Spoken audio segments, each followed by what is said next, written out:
ہمارے اکابر میں ایک عظیم نام ہے اور عظیم آدمی ہیں جن کا نام ہے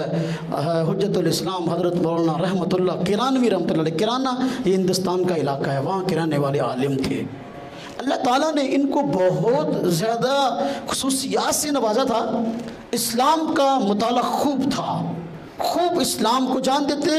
اسلام کے دلائل کو جانتے تھے، اسلام پر وارد ہونے والے اعتراضات کے جوابات سے خوب واقف تھے، اور عیسائیت کے گھر کا بھی خوب مطالعہ تھا، اور جانتے تھے کہ اس دور میں عیسائیوں نے کون سا عقیدہ گھڑا اور کیسے ایجاد کیا۔ اور جو تورات زبور انجیل کے نسخے وہ اٹھائے پھرتے تھے، تورات زبور انجیل کے نسخوں کی تاریخ اور مختلف نسخے مختلف ممالک کے اس دور میں چھپے ہوئے بھی ان کے پاس موجود تھے، اور جو گڑبڑیں مستقل کرتے آ رہے تھے، انجیل میں تبدیلیاں،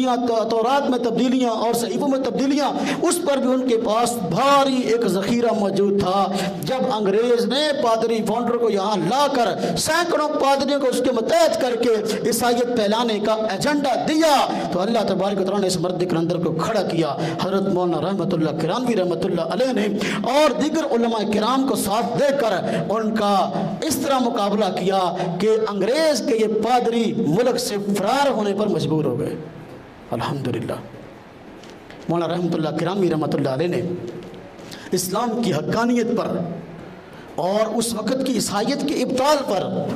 بڑی بہترین شاندار کتابیں بھی لکھی۔ اظہار الحق کے نام سے حضرت کتاب ہے، عربی میں کتاب تھی یہ،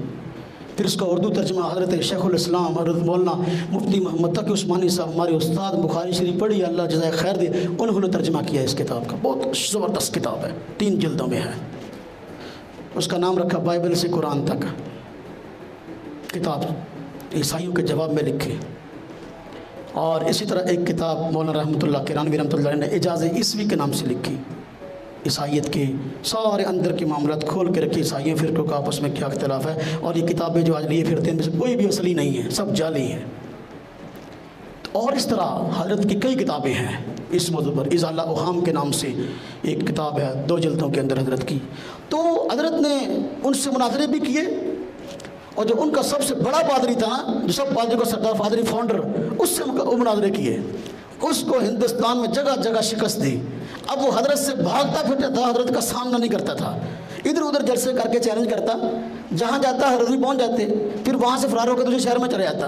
حضرت پھر اس کے پیچھے پہنچ جاتے، وہاں سے فرار ہو کر اگلے شہر، یہاں تک کہ حضرت نے اس کو اس طرح جو ہے وہ ناکو چنے چبوائے اور اسلام کی حقانیت کو واضح کیا کہ وہ بندہ ہندوستان چھوڑنے میں مجبور ہو گیا، آخر کار ہندوستان چھوڑ کے بیرون ملک بھاگ گیا۔ حضرت وہاں بیرون ملک میں اس کے پیچھے چلے گئے، تجھے میں نے چھوڑنا نہیں ہے، تو ہندوستان میں بے دینی پھیلانے کے لیے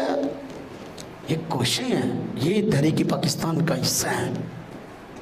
اگر ہم ان کو نہیں پڑھیں گے، ان کو نہیں سنیں گے، ہمیں کبھی بھی پاکستان کی تحریک آزادی کا کما حق ہو علم نہیں ہوگا۔ کون لوگ تھے جو اس ملک کے لیے ہر طرح کی قربانیاں دینے کو تیار تھے، اپنی جان کو اپنی ہتھیلی پر رکھ کر ان لوگوں نے انگریز کا مقابلہ کیا۔